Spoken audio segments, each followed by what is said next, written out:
Hello future nurses. आज हमारा episode 4 या फिर लेक्चर 4 है, जिसमें हम सीखेंगे ग्लोमेरुलोनेफ्राइटिस, हमारी first disease condition of urinary system.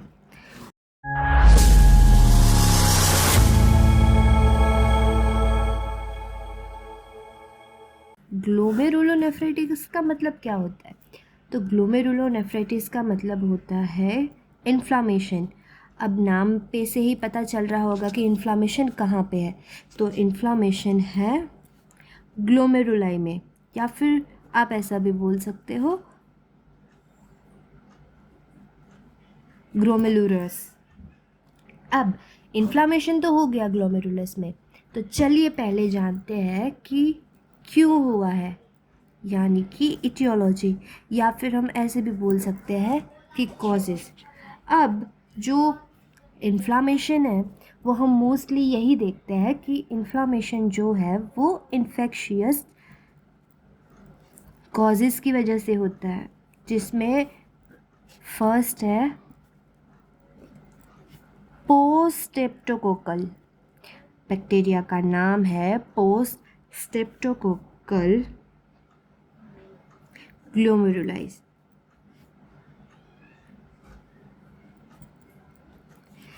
First है पोस्ट स्ट्रेप्टोकोकल ग्लोमेरुलाइटिस। तो जो पोस्ट स्ट्रेप्टोकोकल ग्लोमेरुलाइटिस है वो स्ट्रेप्टोकोकल बैक्टीरिया से होता है। स्ट्रेप्टोकोकल बैक्टीरिया से, जो एक थ्रोट इन्फेक्शन है और जो मेनली 1 to 3 वीक्स के लिए होता है। नाउ दूसरा कौन सा इन्फेक्शियस कॉजेस हो सकता है? तो उसमें है इन्फेक्टिव एंडोकार्डाइटिस, और जो थर्ड वन है वो है वायरल इन्फेक्शन, जिसके अंदर मेनली 2 आते हैं, hepatitis B and hepatitis C. तो ये हो गए हमारे इन्फेक्शियस कॉजेज़ जो हम फर्स्ट नेम देंगे। अभी दूसरे में हो गया immune mediator. Immune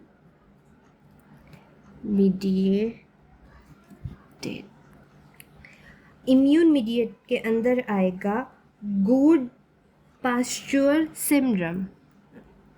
good pasture syndrome. Already हमारा इम्यून सिस्टम वीक हो चुका होगा, जिसकी वजह से आगे भी डिजीज़ होने के चांसेस हो सकते हैं। और दूसरा होगा वेस्कुलाइटिस। जो हमारा थर्ड कॉज है वो है मेटाबॉलिक एंड सिस्टेमिक कॉज, यानी कि ऑलरेडी कोई कंडीशन हो चुकी है मेटाबॉलिक कंडीशन, जैसे कि डायबिटीज़ होगी, या फिर सिस्टमेटिक में हाइपरटेंशन ले लेते हैं। HNT मतलब हाइपर टेंशन। इनकी वजह से भी हमें ग्लोमेरुलोनेफ्राइटिस होने के चांसेस है। और फोर्थ नंबर इज़ इडियोपैथिक, मतलब कि हमें कुछ ऐसे अननोन कॉजेज़ भी देखने को मिल सकते हैं जो हम फाइंड आउट ना कर पाए पर्टिकुलर कॉज क्या है, बट हमें ग्लोमेरुलोनेफ्राइटिस GN ग्लोमेरुलोनेफ्राइटिस हो सकता है। चलिए अब देखते हैं क्लासिफिकेशन। ग्लोमेरुलोनेफ्राइटिस जो है वो 2 टाइप की हो सकती है। फर्स्ट वन एक्यूट, एंड जो सेकंड वन है वो है क्रॉनिक। जो एक्यूट है वो सडन और ऑनसेट होती है, और ये मोस्ट कॉमनली जो छोटे बच्चे होते हैं, यानी कि चिल्ड्रन होते हैं, उनमें देखने को मिलती है।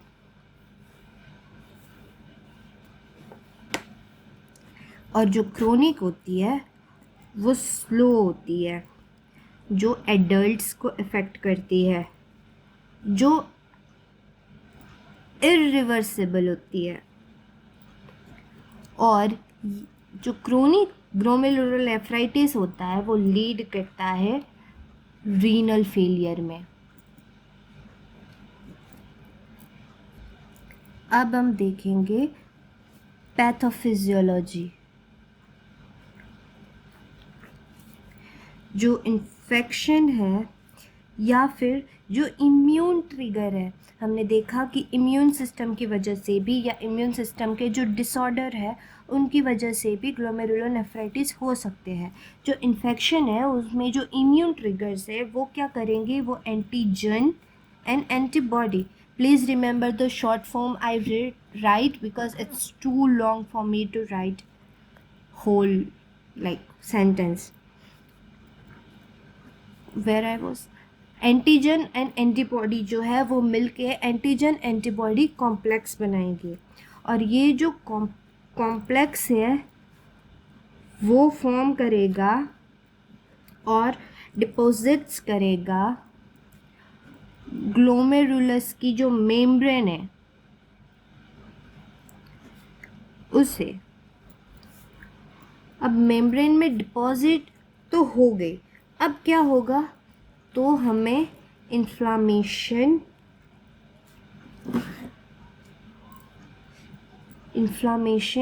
ऑफ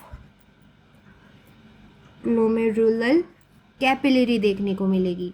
मतलब कि जैसे ही फॉर्म डिपॉजिट होगा ग्लोमेरुलस की मेम्ब्रेन के अंदर, हमें इन्फ्लामेशन देखने मिलेगा ग्लोमेरुलस की जो कैपिलरीज है वहाँ पे, जिसकी वजह से जो परमिएबिलिटी है, ग्लोमेरुलस की जो परमिएबिलिटी है वो इंक्रीज्ड हो जाएगी, जिसकी वजह से आरबीसी है, प्रोटीन है, वो यूरिन के थ्रू एक्सक्रीट आउट हो जाएंगे, और यूरिन में से सोडियम प्लस वाटर रिटेन हो जाएंगे। एक बार फिर से पढ़ते हैं। जो हमारा इन्फेक्शन है या फिर कोई भी इम्यून ट्रिगर है, इम्यून सिस्टम के जो भी ट्रिगर है, यानी कि जो भी हमारी इटियोलॉजी है वो डायरेक्ट ही हमारे एंटीजन एंटीबॉडी कॉम्प्लेक्स बनाने में हेल्प करेगी। अब एंटीबॉडी एंटीजन कॉम्प्लेक्स तो बन गया, अब वो क्या करेगा, वो फॉर्म करेगा डिपॉजिट को ग्लोमेरुलस मेम्ब्रेन के अंदर। यानी कि ऐसे मान लो ये ग्लोमेरुलस है और ये जो बाहर है ये ग्लोमेरुलस की मेम्ब्रेन है। अब क्या होगा, जो एंटीजन एंटीबॉडी का पूरा ये कॉम्प्लेक्स बना है वो डिपॉजिट होना शुरू हो जाएगा मेम्ब्रेन के ऊपर। अब मेम्ब्रेन के ऊपर जब डिपॉजिट होगा वो कॉज करेगा inflammation of glomerulo capillaries. Glomerulus में बहुत छोटी छोटी कैपिलरीज होगी जिसके अंदर इन्फ्लामेशन हो जाएगा। अब इन्फ्लामेशन की वजह से जो परमिएबिलिटी है वो इंक्रीज़ हो जाएगी, और परमिएबिलिटी इंक्रीज़ होने की वजह से जो आरबीसीज है, जो प्रोटीन है, वो लॉस हो जाएगा, और यूरिन के अंदर सोडियम और वाटर का रिटेंशन हो जाएगा। अब हम देखेंगे साइन एंड सिम्टम्स। बट मैंने ऑलरेडी आपको बताया था कि हम जो डायग्नोस्टिक टेस्ट करेंगे उसके अंदर कौन सी चीज़ें एलिवेटेड होगी, तो उसके ऊपर से भी आप ये फाइंड आउट कर सकते हो कि साइन एंड सिम्टम कौन से हो सकते हैं। या फिर मैंने जनरल असेसमेंट में और फिज़िकल एग्जामिनेशन में भी बताया था कि कौन कौन से चेंजेस होते हैं बॉडी के अंदर। तो ये आपका होमवर्क है कि आप अभी यहाँ पे स्टॉप करके वीडियो आगे कंटिन्यू ना करके पहले कॉजेज़ अपने आप से लिखोगे, साइन एंड सिम्टम अपने आप से लिखोगे कि कितने साइन एंड सिम्टम आप खुद फाइंड आउट करते हो, और बाद में वीडियो कंटिन्यू करना है। अब हम पहले देखेंगे कि यूरिनरी सिस्टम के अंदर कौन कौन से चेंजेस होते हैं। पहला है हिमेचूरिया।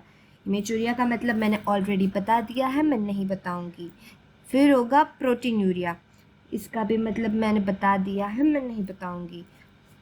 जितनी भी चीज़ें आएगी जिसका मतलब मैंने ऑलरेडी बता दिया है वो मैं नहीं बताऊंगी। Now haematuria, proteinuria and oliguria, ये सारे हैं यूरिनरी सिस्टम के। अब यूरिनरी सिस्टम के अलावा भी हमें साइन एंड सिम्टम देखने को मिलेंगे, जिसमें से पहला है एडिमा। एडिमा के अंदर हमें पिटिंग एडिमा देखने को मिलेगा, ये भी हमने टर्म समझा था कि पिटिंग एडिमा क्या होता है। फिर हमें फेशियल पफिनेस देखने को मिलेगी। फेशियल पफिनेस यानी कि जो हमारा फेस है वो पूरा फूल चुका होगा। फिर हमें देखने को मिलेगा पेरीऑर्बिटल एडिमा, मतलब कि हमारी आँख जो है उसके अंदर हमें एडिमा देखने को मिलेगा, वो है पेरीऑर्बिटल एडिमा। और एडिमा के अलावा हमें कई कार्डियोवास्कुलर सिम्टम्स भी देखने मिलेंगे। अब कार्डियोवास्कुलर सिम्टम्स में कौन कौन से आ सकते हैं, तो उसमें पहला है हाइपरटेंशन, दूसरा है पाल्पिटेशन एंड थर्ड वन है हेडेक। तो हमें इतने साइन एंड सिम्टम्स देखने को कॉमनली मिलते हैं। एक बार रिवाइज, यूरिनरी में हेमेचूरिया, प्रोटीनूरिया, ओलिगोयूरिया। फिर एडेमा, एडेमा में pitting oedema, facial puffiness and periorbital oedema. और थर्ड वाला है कार्डियोवास्कुलर, जिसमें हमें हाइपरटेंशन, पाल्पिटेशन और हेडेक देखने को मिल सकता है। इसके अलावा भी जनरल कुछ ऐसे सिम्टम्स हैं जो हमें देखने को मिल सकते हैं, जिसमें फटीग होगी, नोजिया एंड वॉमिटिंग हो गया, एंड एनोरेक्सिया मतलब कि भूख ना लगना। अब हम देखेंगे diagnostic test. Diagnostic test first history collection होगा, फिर फिजिकल एग्जामिनेशन होगा। फिर क्योंकि यूरिन के थ्रू जो हमारी प्रोटीन और आरबीसी है वो लॉस हो रही है और जो सोडियम एंड वाटर है वो रिटेन हो रहा है, तो हम चेक करेंगे यूरिन एग्जामिनेशन। फिर हम ब्लड को भी इन्वेस्टिगेट करेंगे। उसके बाद आएगी KFT, यानी कि हमारी जो किडनी है वो कितना फंक्शन कर पाती है, वो उसके लिए हम KFT करेंगे, किडनी फंक्शन टेस्ट, जिसमें हम चेक करेंगे क्रिएटिनिन एंड BUN यानी कि ब्लड यूरिया नाइट्रोजन। इसके अलावा भी हम टेस्ट करेंगे जिनमें आएगा रेडियो इमेजिंग टेस्ट। मोस्टली ये हम इसीलिए चेक करेंगे ताकि हमें पता चल जाए कि हमारी जो किडनी है वो एनलार्ज हुई है कि नहीं हुई है, या फिर एनलार्ज की जगह श्रंकन भी तो हो सकती है, तो हम ये भी चेक करेंगे। हम लास्ट में देखेंगे मैनेजमेंट, जिसमें फर्स्ट आएगी एंटीबायोटिक। क्योंकि हमें स्टेप्टोकोकस कोकल इन्फेक्शन लगा है, इसकी वजह से हम एंटीबायोटिक देंगे। बट अगर रीज़न वही है, इन्फेक्शियस कॉजेज ही है और वायरल कॉज नहीं है, तो ही हम एंटीबायोटिक दे सकते हैं। दूसरी हम देंगे डायूरेटिक्स। क्योंकि हमारी जो किडनी है वो वाटर का रिटेंशन ज़्यादा कर रही है, जिसकी वजह से हमारी बॉडी के अंदर एडिमा होने के चांसेस है, और डायूरेटिक्स जो है वो हमारी बॉडी के अंदर से वाटर जो है उसे एक्सक्रीट करती है, इस वजह से। थर्ड वन हम देंगे कोर्टिकोस्टेरॉइड। अब हम कोर्टिकोस्टेरॉइड क्यों देंगे, क्योंकि कोर्टिकोस्टेरॉइड है वो जो हमारी बॉडी के अंदर सीवियर इम्यूनो सप्रेसेंट होता है, वो कॉज करता है, जिसकी वजह से हमें इन्फेक्शन हो सकता है। तो वो हमारे इम्यून मीडिएटर्स के लिए इम्पॉर्टेंट है, इसलिए हम कोर्टिकोस्टेरॉइड भी देंगे। इसके अलावा हम देंगे anti hypertensive drug. Anti hypertensive drug के अंदर आती है प्रोपोनोलोल। एग्जाम्पल है, एग्ज़ाम में एग्जाम्पल लिखने से सबसे ज़्यादा मार्क्स हम गेन कर सकते हैं। फिफ्थ मैनेजमेंट में हम लिखेंगे लो सोडियम डाइट। सोडियम का रिटेंशन हमें कम करना है, जिसकी वजह से सोडियम का एब्जॉर्प्शन भी कम हो पाए। Last one but not the least, moderate protein, हमें प्रोटीन भी कम देना है क्योंकि प्रोटीन में से कीटोन बन सकता है, और अगर प्रोटीन का एक्सक्रीशन अच्छे से नहीं हुआ तो फिर कीटोएसिडोसिस भी होने के चांसेस हो सकते हैं। हम फ्लूइड को रिस्ट्रिक्ट कर देंगे। हम फ्लूइड रिस्ट्रिक्शन क्यों करेंगे? ये बहुत इजी है, क्योंकि हम फ्लूइड रिस्ट्रिक्शन इसलिए करेंगे ताकि हमारी जो भी कंडीशन है उसमें एडिमा होने के चांसेस है वो कम हो जाए, हम उसे क्लियरली समझ सके कि एडिमा हमें नहीं आगे बढ़ने देना है। दैट्स इट, इतना ही था। Let's revise the management. पहले हम एंटीबायोटिक देंगे। एंटीबायोटिक क्यों देंगे वो मैंने आपको बताया। सेकेंड, हम डायूरेटिक देंगे क्योंकि एडिमा हो चुका है। डायूरेटिक वाटर का एक्सक्रीशन जो है उसे बढ़ाता है। फिर हम देंगे कॉर्टिकोस्टेरॉइड, जो हम एज इम्यून मीडिएटर हम यूज़ कर सकते हैं, जिसकी वजह से जो इम्यूनोसप्रेसेंट है वो हमारा रुक जाएगा और इन्फेक्शन के रिस्क कम हो जाएंगे। फिर हम देंगे एंटी हाइपरटेंसिव डाइट, जिसकी एंटी हाइपरटेंसिव ड्रग्स, जो है प्रोपोनोलोल, जिसकी वजह से जो हाइपरटेंशन है जो बढ़ चुका है, जो सिस्टमेटिक प्रॉब्लम हो सकती है ग्लोमेरुलोनेफ्राइटिस की, वो हम सॉल्व कर पाएँ।